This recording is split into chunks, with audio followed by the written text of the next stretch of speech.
after his paper was written, the consciousness of the people prevailed and the views erupted into violence. The date, November 9, 1938. The place, Germany. The people, the Jews. The event, which was called Kristallnacht, or the Night of Crystal, or Night of Broken Glass.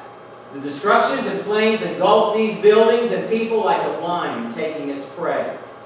Previously, peaceful members of this society, printers, professors, teachers, bakers, bricklayers, architects, blue-collar workers, neighbors, merchants. In that night, they burned 260 synagogues. They destroyed 700 businesses, and dozens of Jews were killed by their hand. Now, some thought this was just a blip on the screen. It was just a one-time thing.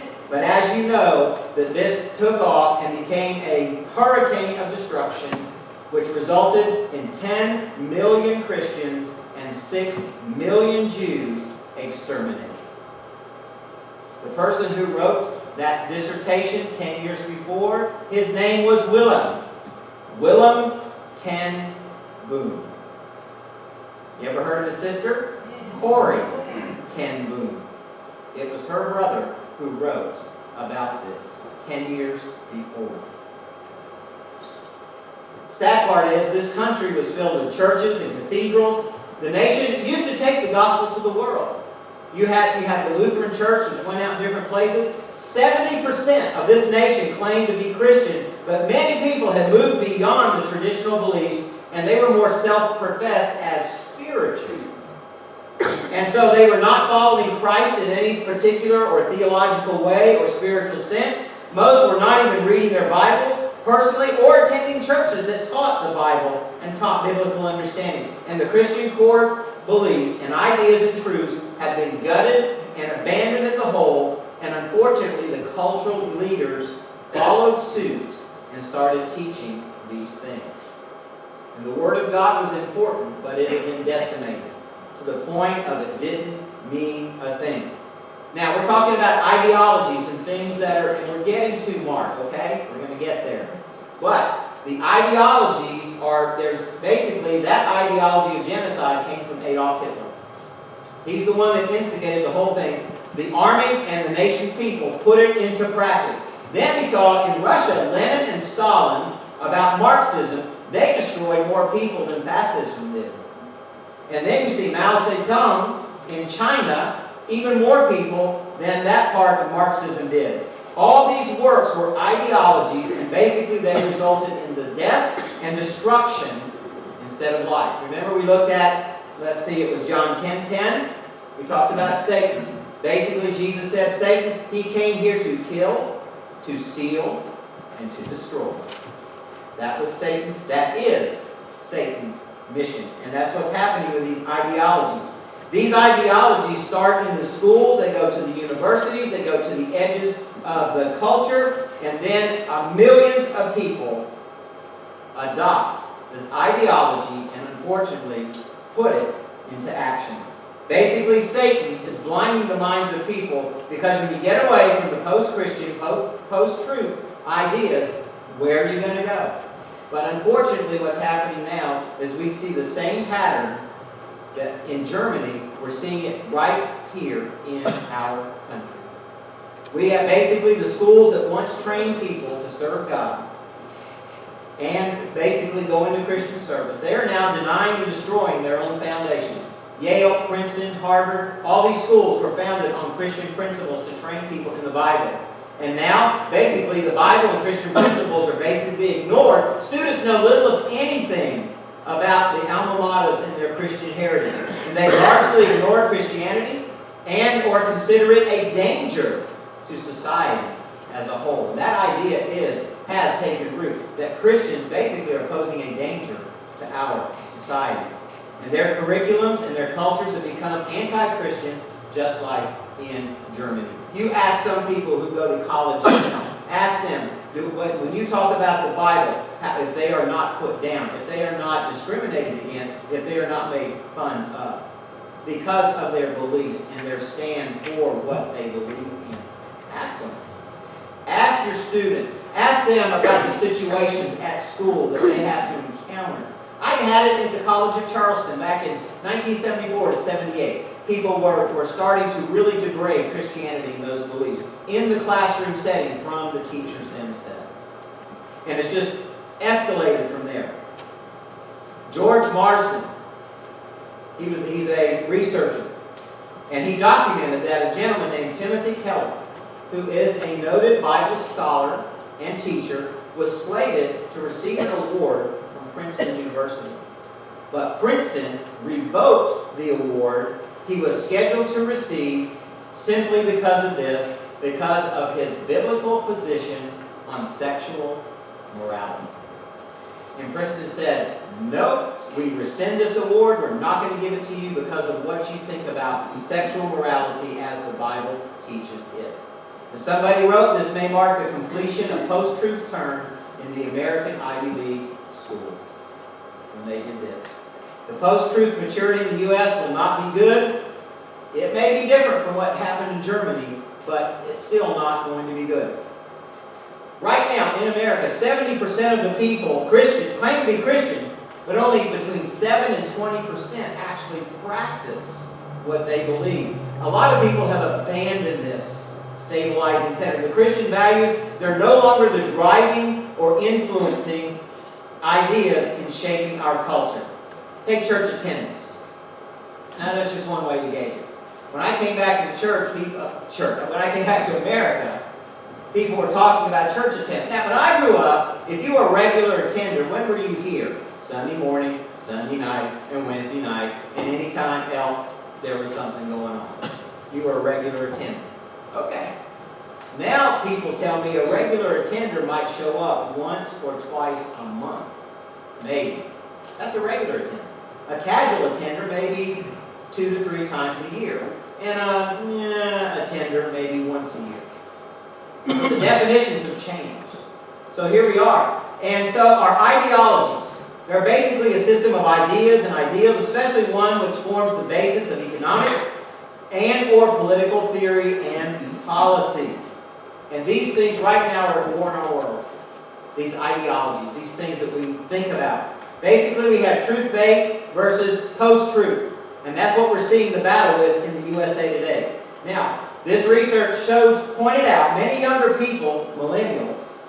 Now, I'm not putting millennials down, but this is the research that came through basically the information that they garnered.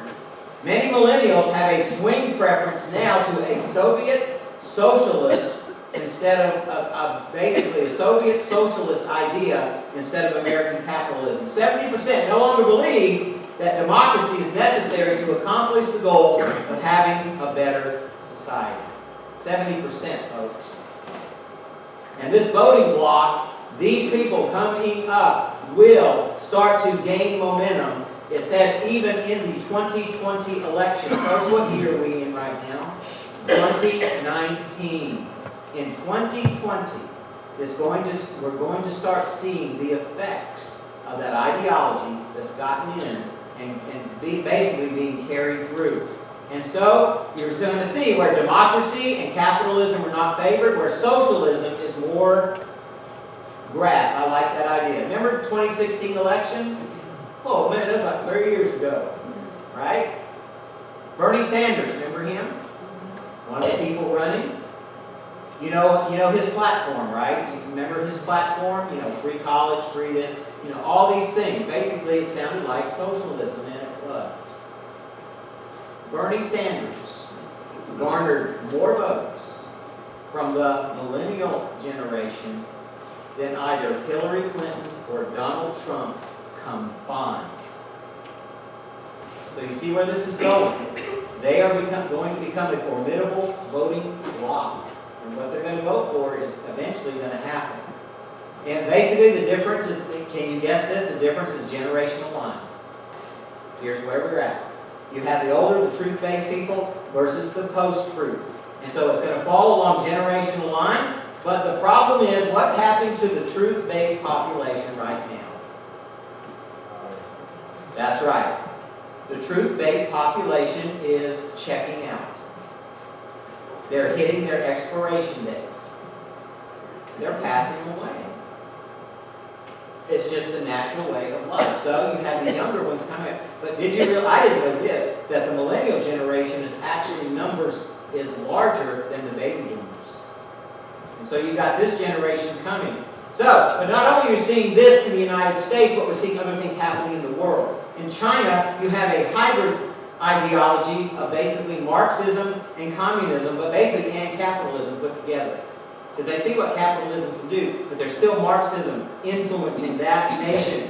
They're more unified in their in their ideology, in thought and in action. And if you don't agree with them, guess what they're going to do? They're going to put you in a re-education camp and help you understand how you need to believe. Now, did you know, remember for years it was said about China that only one child, a couple could only have one?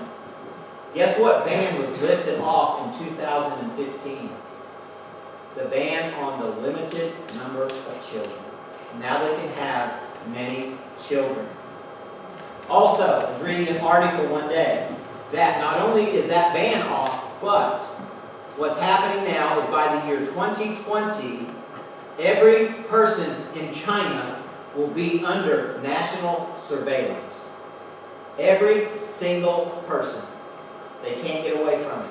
They have the technology in place. They literally have said every person will be scrutinized in China. And you will either be known as a good citizen or a dissident.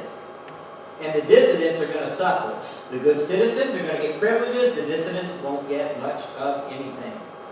But you see how these things are, the things are starting to get, it's almost like a face-off. In the year 2000, economies. USA, number one. USA. Right?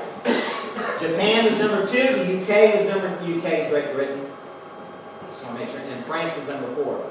But in 50 years, now in 30 years, this is almost 2020, in the next 30 years, in 2050, the 4 largest economies in the world will be China, India, the US, and, you ready for this one? Indonesia. Y'all ever heard of Indonesia? Well, I heard it mentioned. Indonesia will be the 4th largest. One gentleman, Graham Allison, he wrote a book called Destined for War. He said whenever a number 2 country in economy overtakes a number 1 country, he says usually a war takes place 12 out of 16 times. That's something to think about. In India, the majority are either Hindu or Muslim. In Indonesia, it's absolutely Muslim majority there. They also, in Indonesia, where this is going, they had a Christian governor who was in prison for 2 years simply because he, quote-unquote, blasphemed Islam, which can have a very wide definition. Islam is growing. Have y'all heard of Islam? I mean, you've heard about this, right?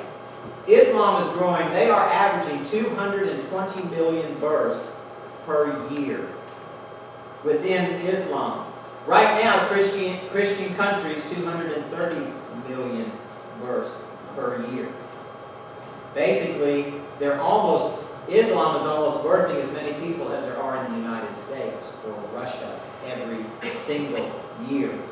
And this Islam is also one of the fastest growing ideologies within major populations. In 2050, 7 Muslims for every 1 American, 5 Muslims for every 1 European. And the 5 most populated nations in the world will be Islam and nearly overtake Christianity. 3 of these nations, Turkey, Iran, and Indonesia, will have strong militaries that will be able to push their ideology. And there will be no such setting for a Christian nation. Basically, we're going to be number 2 in the strongest growing ideology, but we're not going to have very strong nations to help keep that moving forward. Basically, in Islam, people are going to be assimilated. And y'all watch Star Trek? And you heard about the Borg? You are assimilated into the Borg. And what is it saying? Resistance is futile. And that's what Islam is. They're assimilating these people. Basically, Pew Research shows in the last 2 years, American Westerners are fast moving toward positions of atheist, agnostic, spiritual, or N-O-N-E-S, nuns. Not Catholic nuns, but nuns. They are not affiliated with anybody or anything. Basically, an estimated 106 million Americans and Europeans will quit the faith by 2050. 106 million will just simply, I'm done with it. Basically, what's going to happen, America and Europe are going to bleed out spiritually. The believers either, they're not going to believe anymore, they're not going to have many new believers, while Sub-Saharan Africa and Latin America are the ones that are going to be growing in the numbers of Christians. Estimations, 4 to 6 Christians, basically, out of 10, 4 to 6 out of every 10 Christians are going to be located in Sub-Saharan Africa or Latin America. Basically, they're saying more in Sub-Saharan Africa. Now, that's where we lived for 20 years. But we can see what's happening. People come back and say, wow, I wish I lived here all the time. All these people are responding to the gospel. Man, in the United States, we can't get people to listen. And you have these people coming and coming and coming. But these people are taken. But what's going to happen is that in the world, Christianity is going to be the majority ideology in these countries. Basically, globally, Christianity is going to migrate from the wealthiest and most influential nations to the nations that are most dependent. Some of y'all have been in Sub-Saharan Africa, and you've seen, or you can see it on TV, the poverty that's there, the things that are not there, the things that people have to deal with. But these unaffiliated nuns and agnostics, they're going to lead the way to post-truth culture. They're going to lead it. Basically, it's going to dominate this culture that we are living in, and what I call the muscular ideologies, the ones that are really strong outside the United States, like Islam, China, the Hindus, they're going to be more influential. Future post-Christian culture, you're going to see a decline in economic clout. You're going to see basically a decline in cultural cohesion. What do people say about our nation right now? How divided is our nation? It's almost down the middle, 50-50. That's what's happening because of a post-truth culture. That's what's happening. We're seeing it right now. And these more muscular ideologies are going to take over. They're going to be able to force their agendas more on people. In the next 3 decades, basically post-truth is going to overtake truth-based in our country. And basically you're going to have massive societal implications for America. And outside of the United States, you're going to see massive local conflicts of ideologies. They're going to play out. Where you're going to have Islam, Hindus, and these other things, Marxism, they're all going to be fighting it out, so to speak, for a share of the pie. And it's not going to be pretty. And basically, these globally, they'll basically be dominant ideologies, and we're not going to affect much because we're going to be the number 3 or number 4 economy in the world. So we're not going to have that much of an influence. Here's a sad fact that came out. It's a quote, that young Americans are not interested in the end results of ideologies because they've been conditioned to believe that all cultures are equally good. They've been taught that it is a moral evil to critique any culture or religion other than Christianity. They can critique that all they want. The other ones, now hands off. Result, it would be wrong to factually critique the consequences of communist or Islamic cultures. To do so, even if the facts are obvious, you would be labeled as bigoted, prejudiced, white, racist, or imperialist. So you can't criticize us, even if you have all the facts. What's going to happen is a vacuum is going to result. The West is going to abandon the truth-based values. Basically, the prosperity, the liberty, the influence is going to go down as we get away from the truth base. And then the West no longer believes that this way of life is better than other cultures, so it's not going to make an effort to help people see why, if they don't believe it's any better, why bother to tell other people about it. And basically, the apathetic self-posture of the West, they'll see a decline. We will see a decline in our economy, our global influence, and our military. And we praise our military. We are very thankful for our military. They are strong right now.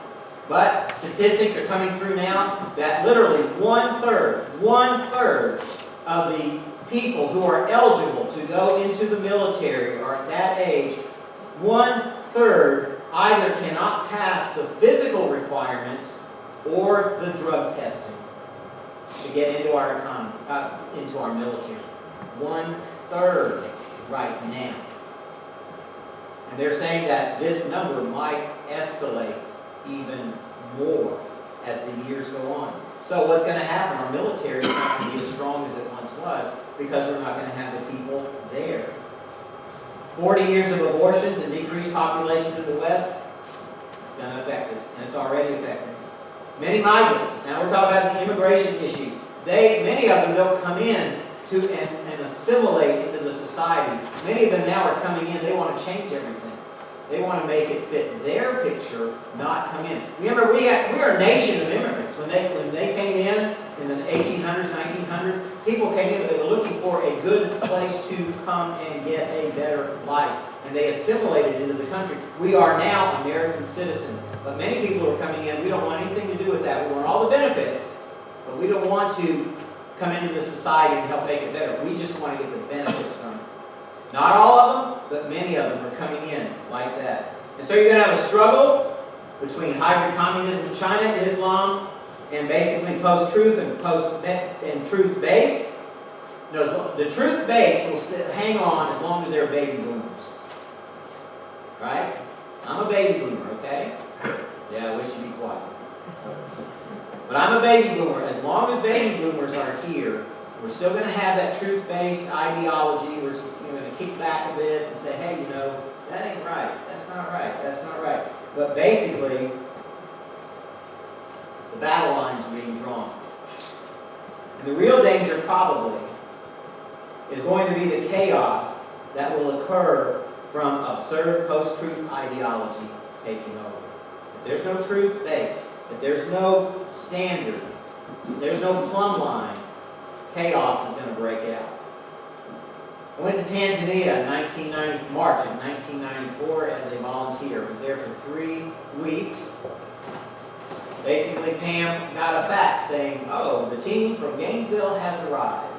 3 weeks later, she got a fax saying, the team from Gainesville has departed. And that's the only communication she had for 3 weeks. But right after I came back in April of 1994, I don't know if you remember this in history, Rwanda had an internal civil war where the Hutus and the Tutsis. The Tutsis were the minority, the Hutus were the majority. And the Hutus were tired of the Tutsis because they controlled a lot of things. And so in 1994, a helicopter was shot down with rulers of that country in it.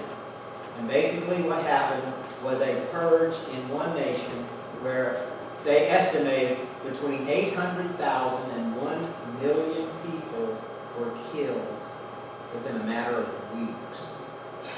Husbands killing wives, wives killing husbands, nuns and priests killing people, pastors killing members of their own congregation, simply because they were not what they were. They were a Tutsi, not a Hutu. And so we saw that. They sent out messages over the radio, kill the cockroaches, kill the cockroaches, chop down the tall trees. The Tutsis were a little bit taller in stature. Chop down the tall trees. Chaos erupted. The trials went on for 10 years afterwards. And they were based right in Arusha, Tanzania. We lived there for 2 years, where we saw this going on. But this is speculation. When this chaos breaks out, this is possibly an open door for the Antichrist to come in and to bring peace to the world. And that's what he's going to do for the first 3.5 years of the tribulation. He's going to bring peace. And he's going to bring peace to this chaos. And they're going to say, this is great. This is great.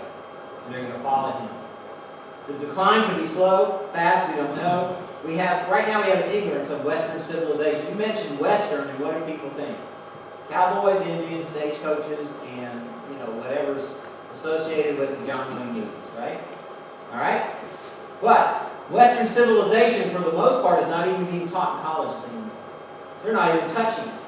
The West is pictured as dangerous, imperialistic, colonistic, white, nationalist, and populist. Marxism. Karl Marx, he said basically, this is what they believe, that the rich exploited the rest of the world. We need to get it back to where all people are equal. But you know what? That never has worked, and it never will. I've said before that communism would work, socialism would work, but the problem is you put people into the mix. And then that's it. The ideas are great, but you put people in there, nah, it ain't gonna work. Because somebody wants more than the other. So basically, Chinese and Muslims can tell you what they believe. Ask a Christian, what do you believe and why do you believe? How many of them stumble over what they're supposed to know and believe? And basically, post-truth adherents are going to gain ground. Truth-based is going to lose ground. And there's going to be a massive and frightening cultural shift, and even in the world order, and someone has said possibly ushering in the actual last days. That we'll see. I don't know. Good grief. You did all that just to get to Mark? Yes. Because you're talking ideologies. The ideologies that Jesus gave us. And Debbie, I'm glad you said what you said about the Ten Commandments. Jesus summarized what our ideology ought to be. He summarized the Ten Commandments. He said, 1, love the Lord your God with all your heart, soul, mind, and strength. And then he said, love your neighbor as yourself. He said that's all the commandments summed up. That's the ideology we should be living today. Love God with all your heart, soul, mind, and strength. Love your neighbor like you love yourself. How many of y'all love yourselves? They'll admit it. Yes, you do. You do. You love yourself. You take care of yourself. You eat. You sleep. You take care of yourself. You love yourself. Some to the points of, wow. Watch the program E.T. tonight and get a definite whoa. But also, our ideologies is love God with everything you have and love your neighbors yourself. And then Solomon laid it out for us in Proverbs chapter 1, verse 7. The fear of the Lord is the beginning of wisdom. Now, fearing the Lord is respecting Him and following Him. So, fear the Lord. Fear the Lord is the beginning of wisdom. Love God with all you've got. Love your neighbors yourself. And finally, Paul talks to us in Philippians chapter 2, verse 5. He says, you need to have the mind of Christ in you. Now, how in the world do you do that? Do you have to get a brain transplant? No. Basically, what Paul is saying is, listen to Christ. Read what He says. Listen to what He says. And basically study that. Learn what Christ says about these things. And you'll start to think like Jesus thinks. And as you obey the word that you have, He will help you understand what it's like to have the mind of Christ. I know we can't have it totally. We're sinners, saved by grace. But as we read God's word, as we obey God's word, we begin to have, we start to see things through basically God's eyes. You start to see things that are happening. No, that's not right. No, that's not right. No, that's just not right. But those ideologies, love God, love your neighbor, fear the Lord is the beginning of wisdom, and then have the mind of Christ, read the Bible, listen to the Bible. How does God think about these things? And that's how we should be thinking and acting now. That's the ideologies we should be following. These other ideologies are going to continue to fight in the world. We're going to see some more next week about those ideologies, but what we can do, what's at war right now, but what we can do as Christians living in this type of society where we're going. And hopefully, through prayer, you never know, it could change the whole direction. It could change it. But we'll just have to see. I know. So, this is where we're at. This is the society we're living in. I know that a lot of people complain about it. I read in I get the Santee Striker. And y'all get that big publication? And the Holly Hill Observer. We're getting both. You ought to check out this past week. We got a celebrity in this room. His picture's in the newspaper. Right, Michael? Right. Yeah, on the back page. His picture's there. Full color, man. But anyway, an article in there, this gentleman was talking about who do you put your trust in? And he started talking about some different things that have been happening in our culture. And basically he's talking about the disrespect that we see our president going through. People just disrespecting the office and the person.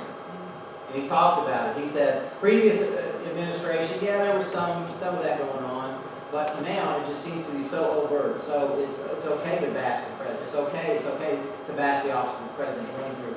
And he said it aside that we should have respect for that office. Okay, we might not agree with the person that's there, but we need to respect the office of the president. That's the president of our country. And so he goes on to say that CNN was supposed to, they asked a sister station out in San Diego to do a piece about the wall. Remember that fun little, that four-letter word, wall, that we hear about right now? They did a piece on it. They talked about the people who work there, immigration, all this, about the benefits of the wall. CNN wouldn't run it because they wanted basically a bash the president article where he was wrong. And so what's sad is, even when it comes down to that point, and they wouldn't run that. There was another thing that went out this week about how our military is not getting paid during this partial shutdown. They are getting paid. But the people who ran this article did not retract and say, oh, we made a mistake. They just let it go. They just let it run. But they didn't retract their statement when they found out that they are actually getting paid. That's where we're at. That's where post-truth gets you. We're not concerned with the truth. And the sad thing about it is, finally, in this article, it's talking about the president and talking about the threats that his family gets, about the death threats that are leveraged against his son. Now, can you imagine you going to work every day and you hear about death threats for your kids? I mean, these are legitimate death threats to I forgot how old his son is now, 12 maybe? 13? Kids should be off limits. Yes. I agree. But that's what's happening now, is death threats to a child. All I can say is, one, I would not want to be the person who attempted that, because you would have so many Secret Service people all over you. There would be no trial. There would be no jury. Anyway, all that to say, it's sad that in a post-truth society, kids are not off limits anymore. And so, as we as Christians, the ideologies, love God with all of your heart, soul, mind, and strength. Love your neighbors yourself. The fear of the Lord is the beginning of wisdom. Where you start with, and you go forward, and you have the mind of Christ. You know what the Bible says. You see things as God sees. It's hard, it's going to be tough, and it's going to get tougher if we keep going in this direction of post-truth. But we have to stand firm, we have to stand strong. We have to do that. In the right way, okay? Don't get me wrong. We have to do it in the right way. There's a right way and a wrong way to do this. We have to do it in the right way. In love. In love. But there's times you have to be firm. Somebody said one time, be firm but be sweet. Be firm but be sweet. Isn't that how you raise your kids? You try to. Firm but sweet. You try. So let's bow our heads, please.